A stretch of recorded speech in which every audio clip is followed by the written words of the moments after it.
Okay, on part 31, we left off with this page that was talking about the Chad McNeil follow-up interview.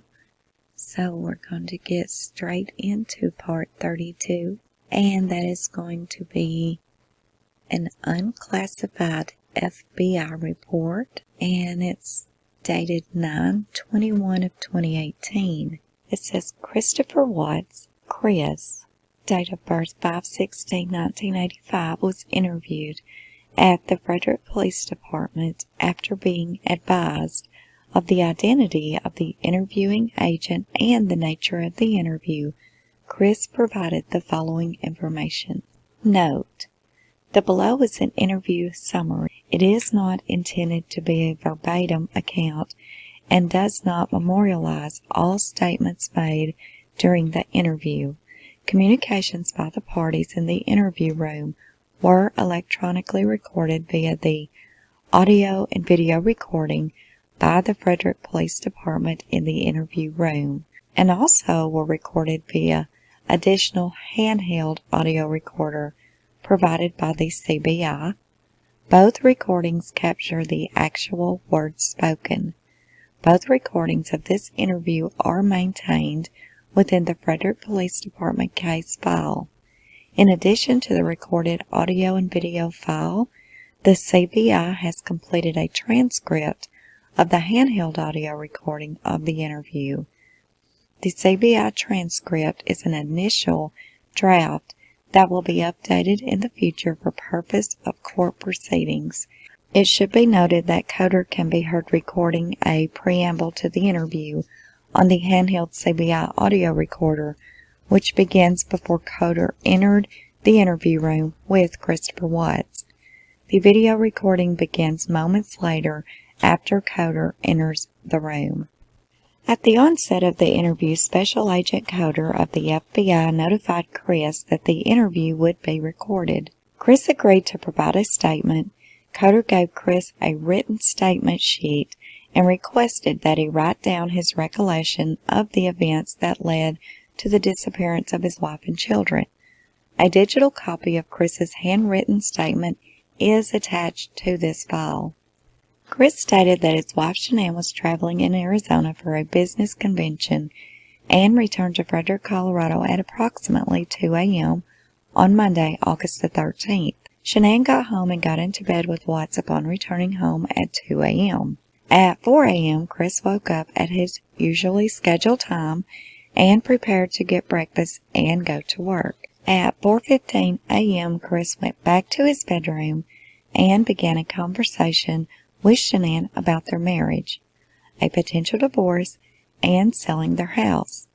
Chris stated that the conversation was extremely emotional because they had 2 children and Shanann was pregnant with a 3rd child. Chris stated that the conversation ended with Shanann telling him that she was going to take the kids to a friend's house but would return.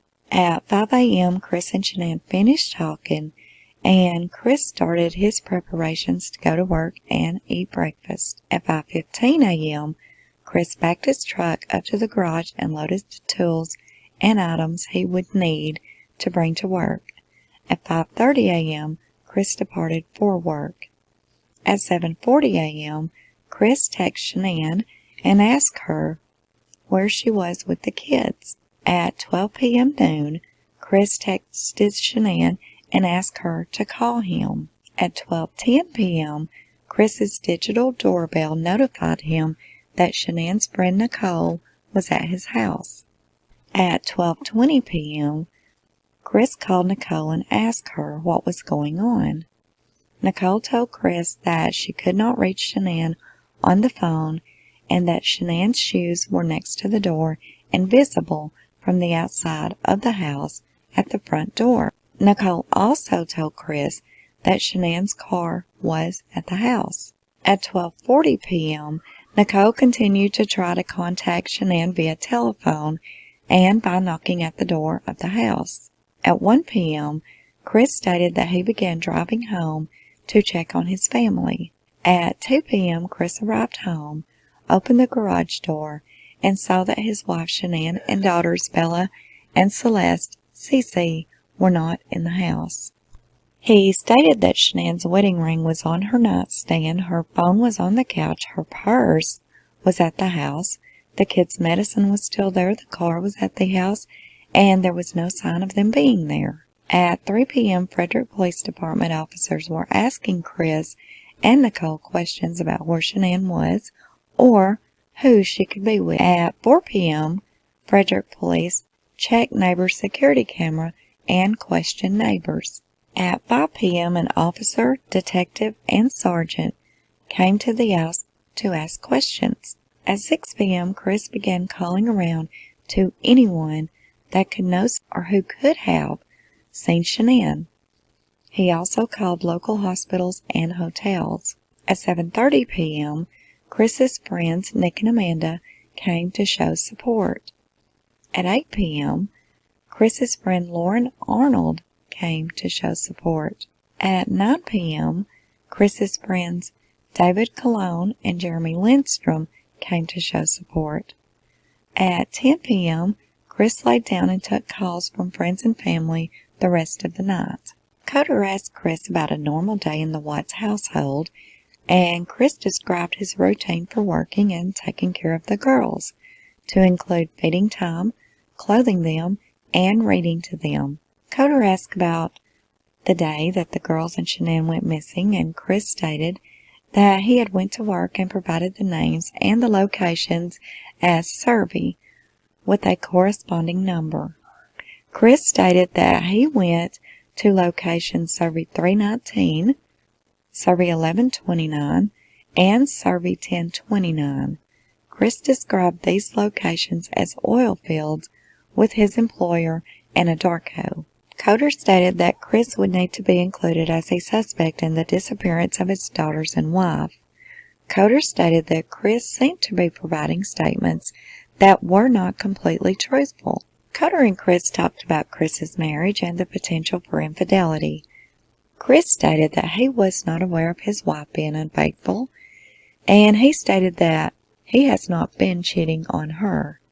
He stated that they would tell each other if they were unfaithful in their marriage. Coder told Chris that law enforcement would be conducting a search at his house. Chris consented to a search of the house and stated that he would stay away from his house until the search was completed. He stated that he was going to stay with some friends, and he stated that his father was flying in from Colorado on the following day. He stated that he would cooperate with the investigation and that he would return to the Frederick Police Station in the morning to participate in a polygraph interview and to assist with the search for his wife and daughters. Okay, this is just going to be some notes that was taken by Coder, and we're going to try to make them out. Possibly we can make out some of the writing. At the beginning, you can see where it says, wow, and then it says, act of evil. And I'm not sure what this one says, but it says both. I'm not sure what that says. Medical issues is in the center. Over to the left, it says search, morning routine, infidelity, and then over here, change of clothes, and then timing, not working, haircut and color, wake her up, log in, flip-flops, 319 for 1 hour, so I'm assuming that means he was at survey 319 for 1 hour. So if he got there at 6:53 a.m., that would mean he left around 7:53 a.m. to 8 a.m. He was at survey 1129 for about 20 minutes, and then at 10:29 for 6 hours. And then there's a little note of him to ask why. these specific questions. He wants to know why he wants to work, why he don't call 911, why he got food, maybe, and why marital discord. Okay, over here, under flip-flops, it says kids' beds not made, his bed not. And then it says infidelity, life insurance, friends, why infidelity. And over here it says ask about these things. Route of travel to work. I'm not sure, but maybe alternate light source. I'm not sure. His Facebook deactivated. And then pictures. Okay, then down here just to itself it says I'm your guy. Call me. We will do this again. So yeah, I thought it was very interesting here where it says wow. Active evil, and I wished I could make that out. If anyone can, please let me know in the description below. But the wow, active evil. I'm your guy, call me, we'll do this again. Okay, moving on down. Coder again, and of course it's Chris Watts. This is a neighborhood witnesses. Thank you for your willingness in this investigation. Starting from the beginning, please include every detail you can remember and tell us what happened. Okay, this is going to be Chris.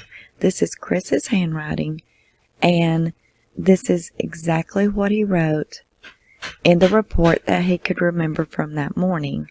Now, I need to bounce in and say you're probably going to hear some, and maybe it would not come through too strong, but you may hear some hammering and tapping, and that is because my husband is on the other side of the house, and he's actually building on an addition, so I can have like a recording studio, and I'm not like in the middle of the living room doing this. So yeah, hopefully it's not going to come through too loud, but you know, there's nothing I can do.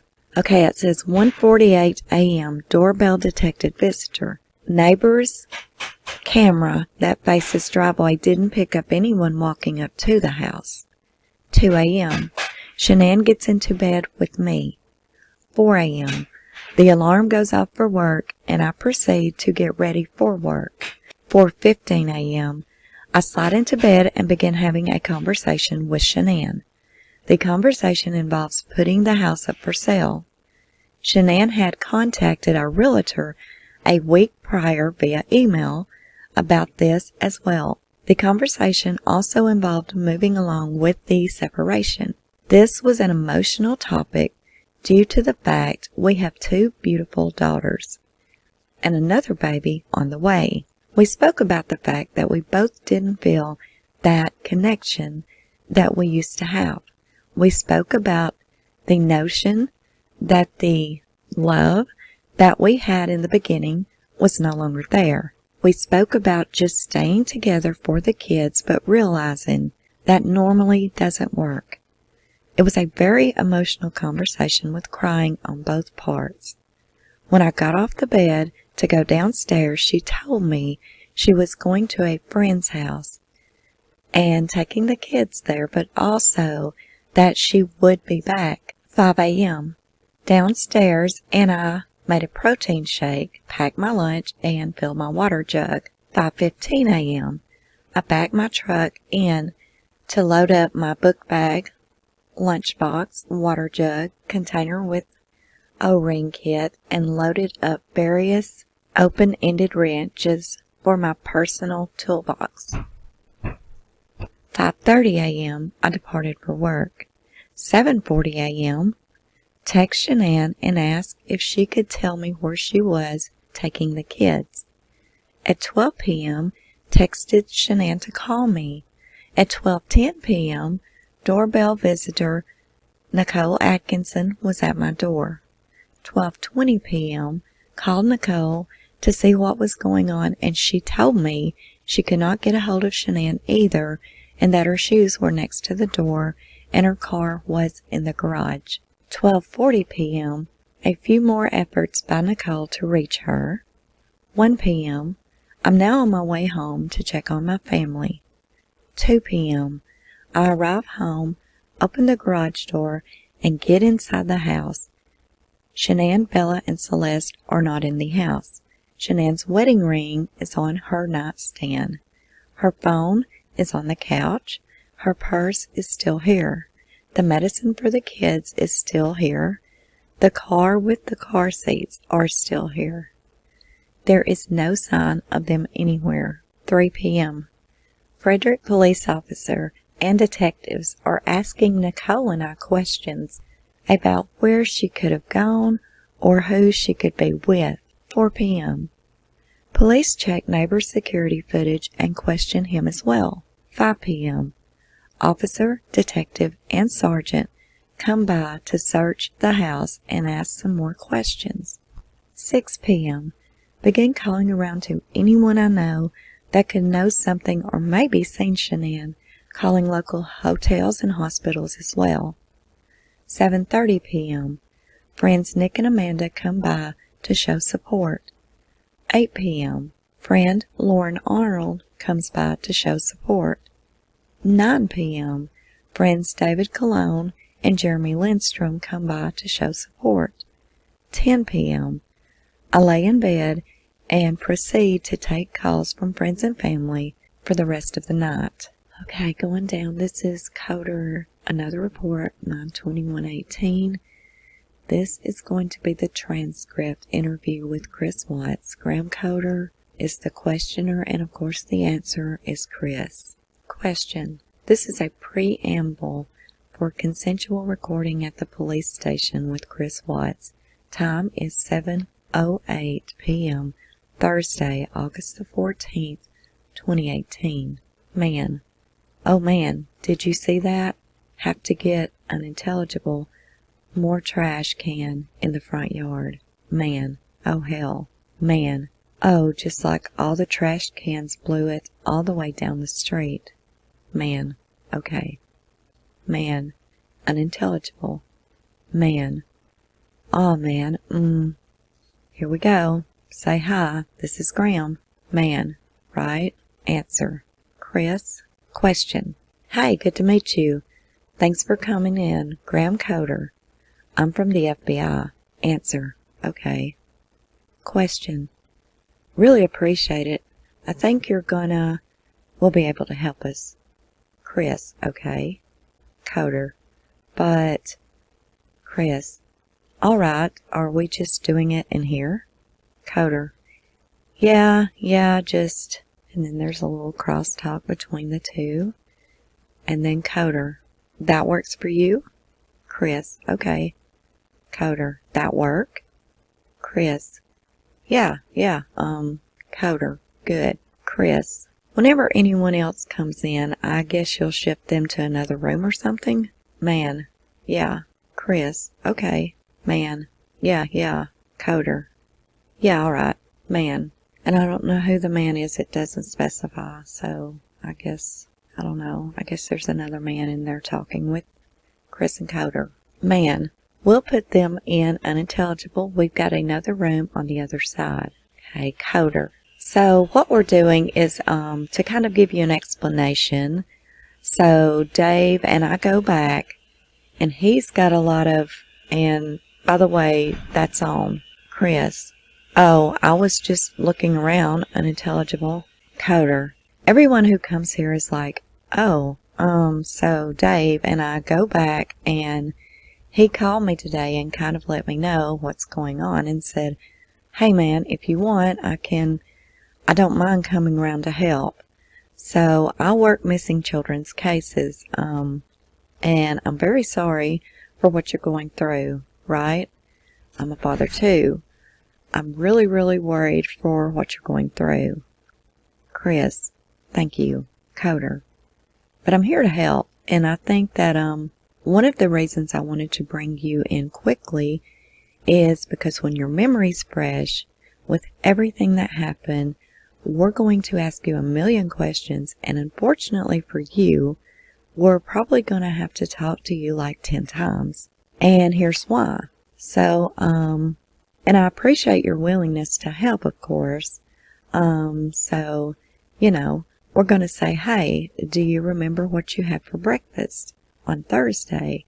And you're going to say, Thursday is, Daddy Waffle Day.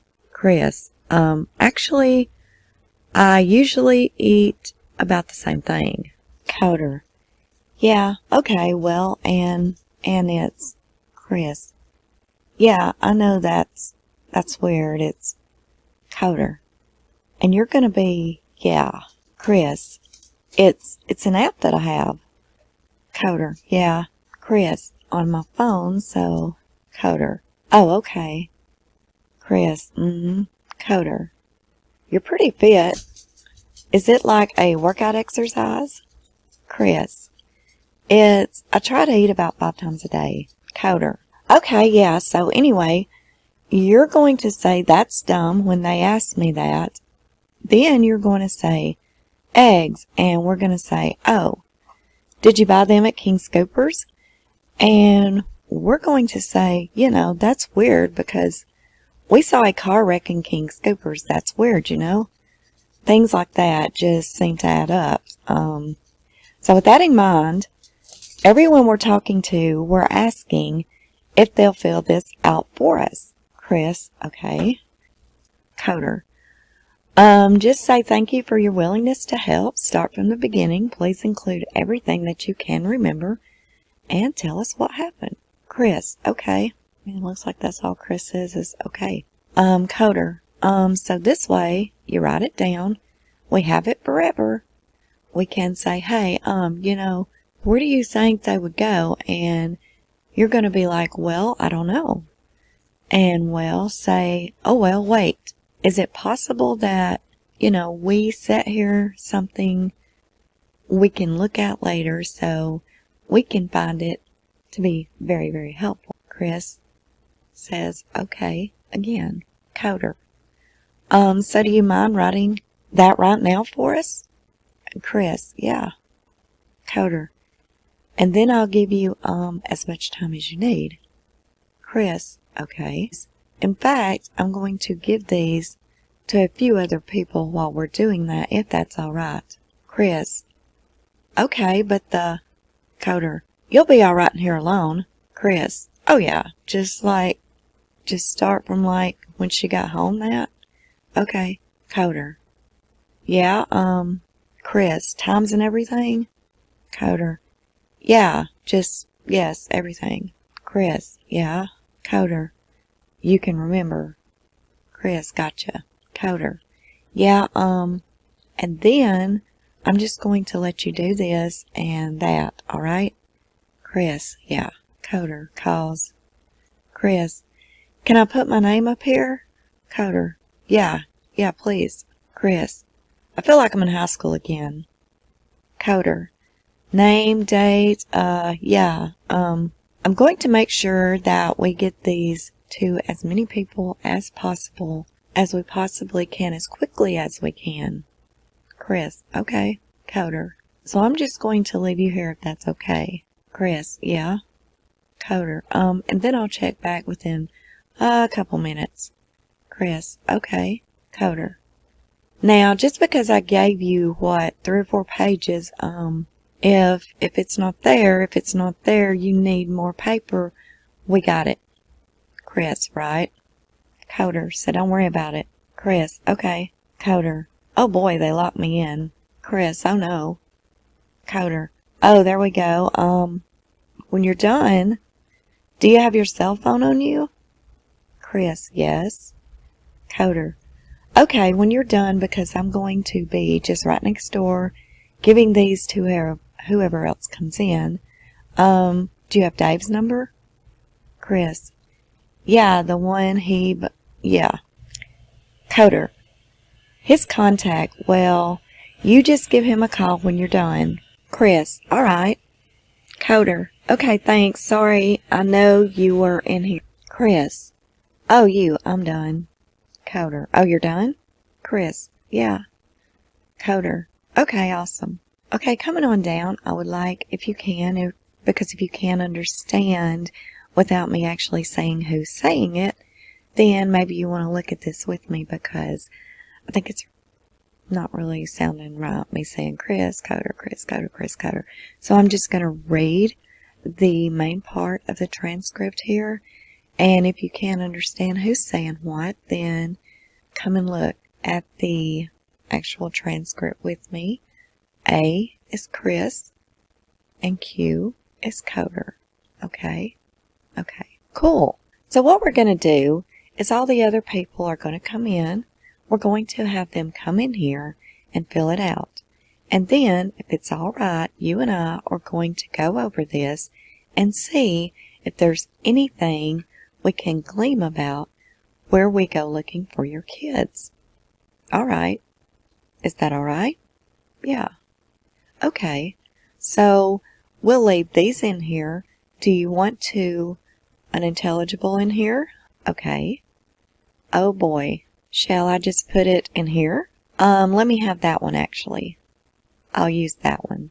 So, the next few people that come in, I think it'll work.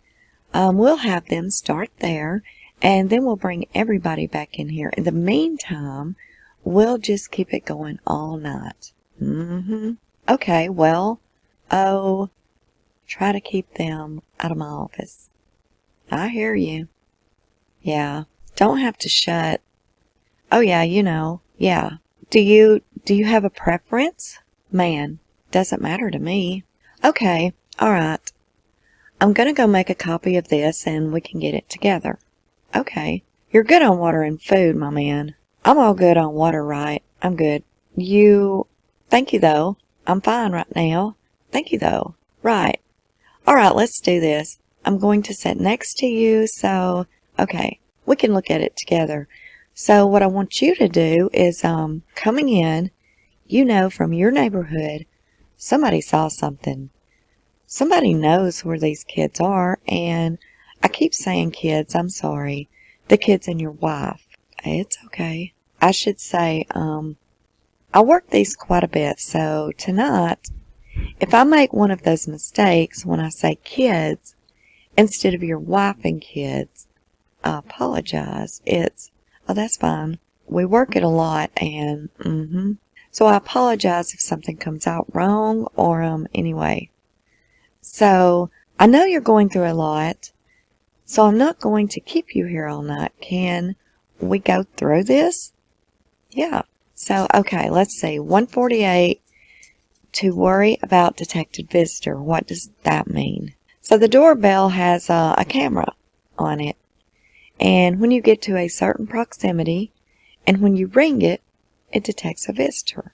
Okay. People are already distracting on here. Oh. So in fact, do you know what? Let's do this. So I work a lot of stuff like this and bank robberies. And when I talk to, a witness at a bank robbery, sometimes I find it best for them to just say, tell me what happened and get it all out. And then once you get it out, let's go over it, okay? So just get it all out as far as this. Tell me exactly what you remember, and I'll take notes about where we can go. All right. So this 1:48 a.m., I'm switching chairs. Okay. Kind of that's when they came knocking. All right. I'm not going to use that key. Do you need more water? No, I'm fine. You want some Gatorade? Thank you. Oh, thank you. All right. All right, so 1:48 a.m. the doorbell detects a visitor. So when we were over at the neighbor's house that next day, and we were looking at his camera as well, and it didn't show anybody walking up to the driveway, which was kind of weird. That's the only reason I put that on there, because it showed Nicole dropping her off, but nobody actually walking up to the house. It was kind of weird, but she was in the house. Chris, okay. Coder, so. Chris, so. Coder, and what time are we talking? It's still 1:48. Okay, so, okay. Can you go on? 2 a.m. Shanann gets into bed with me. 4 a.m., that's when my alarm goes off for work, and obviously, I just get dressed, brush my teeth, everything. I do upstairs.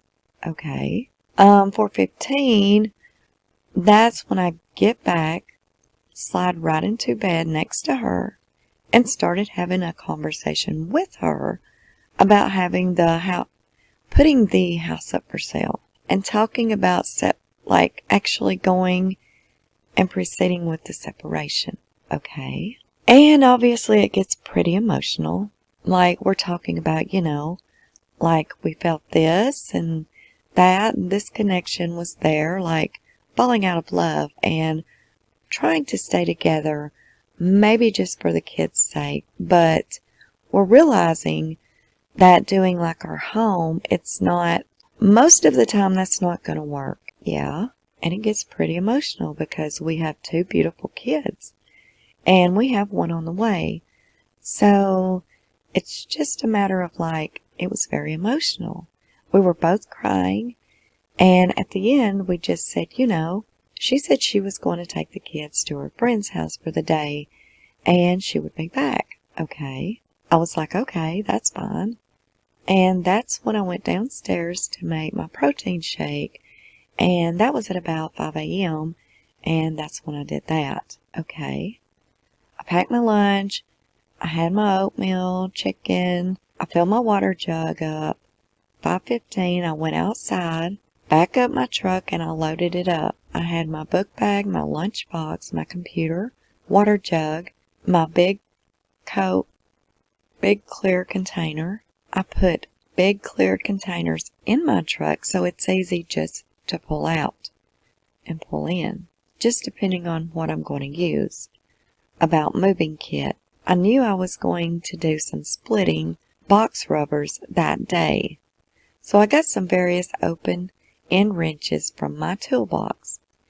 I know those work better than the ones they would give me. Okay. 5:30, left and went to work. Okay. Hadn't heard from Shanann for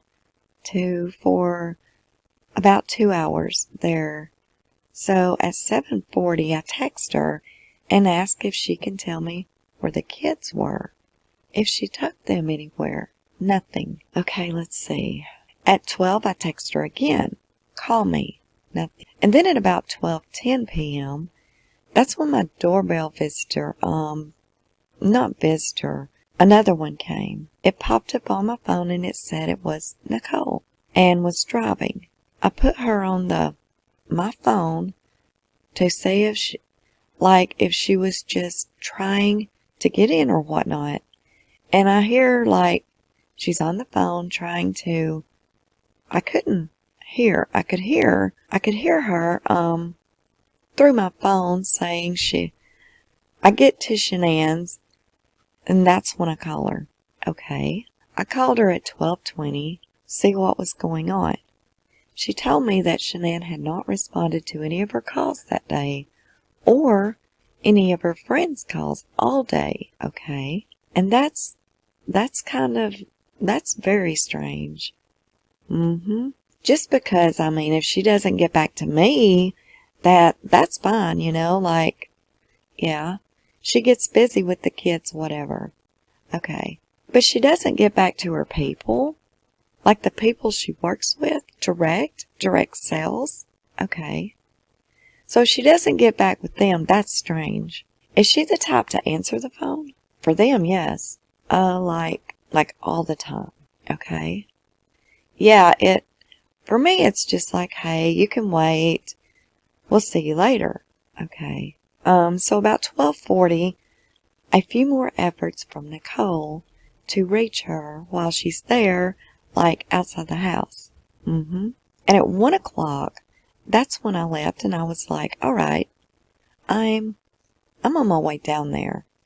2 o'clock when I got home, 'cause they couldn't get in because the front door had a top latch to keep the kids in. Who's they?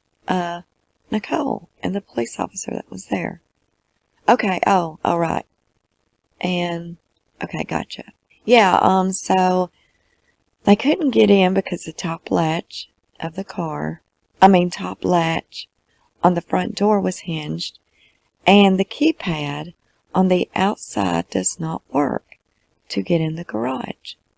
So they had to wait till I got there so I can get the remote opened. Okay. So that's when I got home. I opened the garage door and we went inside the house and looked everywhere. Shanann, Bella, and Celeste nowhere to be found. Shanann's wedding ring on her nightstand, her phone still on the couch. Her purse is still there. Medicine for the kid is still there. The car and the car seats are still there, and there's no sign of them anywhere. So it says her phone is still on the couch. Okay. 3 o'clock, right up. The police officer, Detective Baumhauer, right? Yeah, okay. Baumhammer. I butcher his name every time. Asking Nicole and I questions about where she could have gone or who she could be with. At about 4 o'clock, police officer that was there, he was checking the neighbor's security footage. At 5 p.m., the same police officer, detective, and then a sergeant, another officer, they showed up and they searched the house again. About 6 o'clock, they had been calling around to anybody that may know something. Called hospitals, hotels. At 7:30, my friend Nick, amen, showed up to show support, and from then on, just friends are showing up. Okay. So it's Lauren, Dave, Jeremy. At 10 o'clock, it's pretty much when I just lay down. But I didn't go to bed until like 2 a.m. because I was fielding texts and calls all night. And, okay. And I was just hoping that, I left all the lights on in the house. I was just hoping that I'll get a knock on the door, but, yeah, she's back. Yeah, but nothing happened. What do you think happened? At first, I really thought maybe she was just at somebody's house. Yeah, just decompressing. Just blowing off steam. Yeah, but after today, like with the onslaught of all the cars, all the police cars, all the news, all the K-9 units, it's making me lean the other direction about someone took her, okay? But this is, if someone took her, it would have to have been someone she knew, because there's no sign of anything like being disturbed or broken. But, that's the way I'm thinking now. At first, I thought for real, she was just decompressing somewhere. I thought she was safe. Even though everything in the house was left there. But now it's just, after today, with the news crews and everything, it feels more the other direction. And it's freaking me out because I have no idea where they are. Okay, if you could think of anything that we could do to find them, what would it be? Everything that I've exhausted so far is like people that have car seats, because she left the car seats. And she would never just, Bella could sit in a regular booster chair. That would be because she's about that time. Celeste isn't quite there yet, but all the people that I know that have car, they've contacted me. Unless it's, there's definitely a chance of somebody I don't know, or being a guy or girl. She's got plenty of friends through the direct sales that I've never met. That could have a kid that they come and just say, hey, let's go. Just open the back, put them in, let's go. But I wouldn't have a name. I wouldn't know who they are. Okay. And this is that's what's driving me nuts, is when I told the news crew, was if she's out there, please come home. If someone has her, Or like, not just have her, but if she's at somebody's house and she's just decompressing, it's time to come back with, not it. This is real, okay? This has gone to a different level. Absolutely, okay. Do you have any inkling of if it's good or bad? Yesterday, I would have thought that she was safe, and it was good. That she would have been, that she'd come home. Today, it's more of on the other side. I don't think that she would let it get this far if she was just decompressing somewhere. I mean, she's not talking to anybody as far as, of people that I've reached out to me that I haven't talked to in like a year. That are friends with her. Like one of her like best friends, Judy, that lives in Florida. She works in the police department down in Miami. And she called me today. Like, that's one of her friends she would have confided in. Oh, okay. So, and she hasn't heard? Nothing. Anything? Nothing. And nobody's heard anything. Okay. Like her parents, she doesn't like talking to her mom, but still she would. Her mom calls her enough that she would at least answer once. Yeah, and if I'm married. I know how it is. If she's hacked off at her husband, would she call her mom? She would call one of her friends that, contacted me. Okay. At least one of them, because she has her close-knit group. Okay. But then the fact that none of them know anything is very strange, because one of them would have said something by now, seeing what this has escalated to. Is it possible that her close-knit group isn't close with you, and there is somebody who knows where she is right now? I don't think so, because Nicole but she's very close with Nicole, and the way Nicole's acting right now, as far as how emotional she'd get, there's no way like she knows. What does that mean? There's no way, like, she wouldn't know, like, where she is if she knew. Oh, so you're saying if Nicole knew. Yeah, Nicole knew, like, the way she's acting right now. She's as freaked out as I am. Okay, so there is no way, like, she would know where she is if she knew. Do you know Nicole that well? Decent. She's been over our house a good amount of times. Oh, okay. Yeah. And you obviously spoke with Nicole? Oh, yeah. And you don't have any weird feeling from her? No, she was there at the house. Okay, she was the one that was ringing the doorbell, trying to see what was going on. Okay, do you have a sense that the police here or the FBI here, do you have a sense that we have a good enough list of people to call and check with? I think so, because I've gone through my entire phone. I know Nicole's gone through her entire phone. Amanda, anybody that lives here that knows Shanann, they pretty much have the same contact list. Okay. So if there's somebody that's not on that on my phone, it's on there. Okay, has somebody, I think the police have Nicole's your wife's phone, right? Yes. And I don't want to pronounce her name wrong. Shanann? Shanann. Okay. So the police have Shanann's phone. Yeah. Do they have your phones? Have they looked at your phones? I don't think so. Okay, can I run out and have a look real quick? Yeah. Okay, is there any password that I'm going to run into? 3387, 3307, 3387, 3387.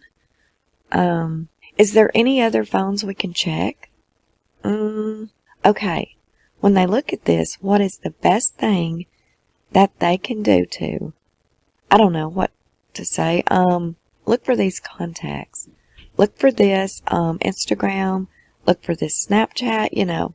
So like the only thing on there that's, I would say is going to be weird because our contact list is the same. Oh, you guys have a shared contact? Yeah, like through Google? Yeah, it's like, I like all the, what drove me nuts is that when she got all into the cloud, it multiplied or duplicated. Oh, I hate that, yeah.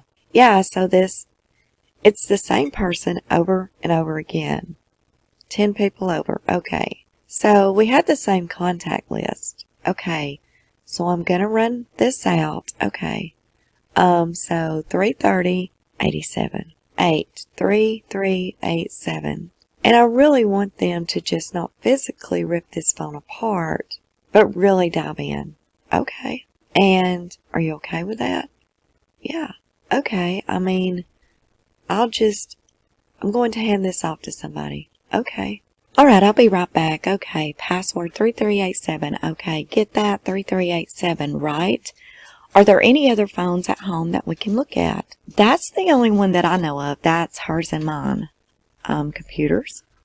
She had a laptop, but she barely used it. Okay, where's the laptop? It's in the office. At home? Yep. Okay, I think that I'm sorry that I'm catching up here. This always happens. The police are the first people to get a call. Then, when it's serious like this with missing kids, and then a day or two later, we come in, and so I'm sorry I'm playing catch up. It's always good to repeat it though. So, laptop at home, does it have a password? I don't think so. It might, but that's the one she uses. Okay. That you didn't, it stays in her office. Do you have any idea? I have an idea what the password could be. Okay. It's like 4284915. Capital S, lowercase w. That's their main password. 4284915, capital S and lowercase w. Yeah. And we'll probably just have you bring that in for us. Is that okay? Okay, so they don't have it now. The cops don't have it now, okay? So, laptops. Any other, like a Fitbit? Is there, tablets? An iPad, but I've not found that. Does she have it? I've not found it yet. If she has it, but I haven't seen it in the house. Okay, so possibly she has it? Possibly. Oh, okay. Where did you buy that? Oh, that was a long time ago. So, is it a full-on iPad? Like, yeah, you could use it to, like, on Wi-Fi? Wi-Fi. Could you use it to navigate to an address? You could text from it? Oh, okay. So then, if it's possible and she has it, and she's somewhere hurt, or somewhere that we can't find her, she can't, in other words, could we somehow track that? Does it have GPS? It has to be connected to Wi-Fi for it to actually, oh, so it's not like a phone then, it's no. Oh, okay. She has a watch as well, but I've not found that either. She has like a Apple Watch. Apple Watch, okay. Do you know where that is? I've not found it. Okay. It's not on the charger. And it's not at your house that you can tell? Okay, do you think the password for the iPad's the same? No. That would probably be 2385. 238. Is that common for her? Yes. And like, on a 4-digit, is it? Okay. And what about the Apple Watch? 2385. 2385. Okay. I don't have an Apple Watch. Is that one where you have to unlock it usually? Okay. And does she usually have a password? Okay, on her phone. It's different because it's 6-digit, but okay. What's her phone one? Oh, it's going to be 013119. 0131. Is that a birthday or something then? The next baby. Oh, due date. The due date, okay. Sorry to hear that, man. Sure. So she's, again, this is probably something that the cops in the other room know about. If she's due in January, she's 4 or 5 months pregnant. She was 14, 15 weeks. Okay, right. Did you guys know the sex of the baby? We weren't going to tell anybody yet, but do you know it? Okay. But she knows it? Yeah. Okay, so let's finish this, and then we'll get into, more of this. Okay, so how else can we track her? Does she have another phone that you know of? That's the only phone I've ever seen her use. Okay, what's the phone number? 910, 850-3286. Okay, so strap on your CSI hat. You can imagine the FBI has some pretty cool tricks and toys and everything. Is there anything you can think of that we should be doing that we're not? Honestly, everything I saw today was like it took me on a whirlwind. I didn't think all that was going to happen. So, that everything that happened today, I thought you guys were like spot on. Okay, is there anything that a friend has said? Has the FBI done this? Well, you probably didn't know the FBI was involved until, no, an hour ago? Yeah. Is there any good ideas that your friends have had saying, are they going to try this? They got to do this? A lot of people has asked about Amber Alerts, but I'm not sure, why that. But I'm not sure, I'm sure, Amber Alerts have to deal with, alright, if you know someone has taken a kid, but since, right, the last person who saw her was with the mom. Yeah. I don't think, everybody's gone. Yeah. That's probably the Amber Alert's not really, used in this respect. Well, they did. They did a press statement, so, Amber Alerts are a little bit different. One thing that helps Amber Alerts is cars. When, you're driving down the freeway and you say, missing person, look for this car. What car are we looking for? That's the only car she has is the one that was left in the garage. The Lexus? And that's what you drove here tonight. Yep. Okay, do you have any other cars that you drive? Just my work truck. Okay, Lexus. Does the Lexus is here? Okay. How could she have left the house? Only way she could have left the house is if somebody picked her up. But if it happened, then it would be from the back because there's the camera in the front. Where the neighbors, the way it faces the driveway, it would have picked that up. The only thing it picked up was me leaving at 5:26. Okay, how do you know? Is it your family? It's the neighbor's camera. Okay, we're going to stop right here with part 32 because, as we all know, this is a very long interview and this video has got upwards 1 hour and I don't really like to make them longer than an hour. So we're going to stop here with part 32, and when we pick up in part 33, which I will release at the same time I do this one so it doesn't get confusing, we will be continuing this first interview of Chris and Coder on August the 14th, 2018. Now, after we finish with this transcript, I will also put on the site the actual video of this transcript for you to see. It's very interesting, and I myself find it super interesting that Coder, for whatever reasons, he seemed to really be digging into Nicole Atkinson. Did you pick that up, or was it just me? I don't know why. She was the one that was just beyond herself, and she made the call, and she was worried to death about Shanann. And so why would he be asking all of these questions, and it be like he was almost suspicious of Nicole? Now, that's the way I'm taking it. That's the way it sounded to me. And I don't understand that, because Nicole was helping them.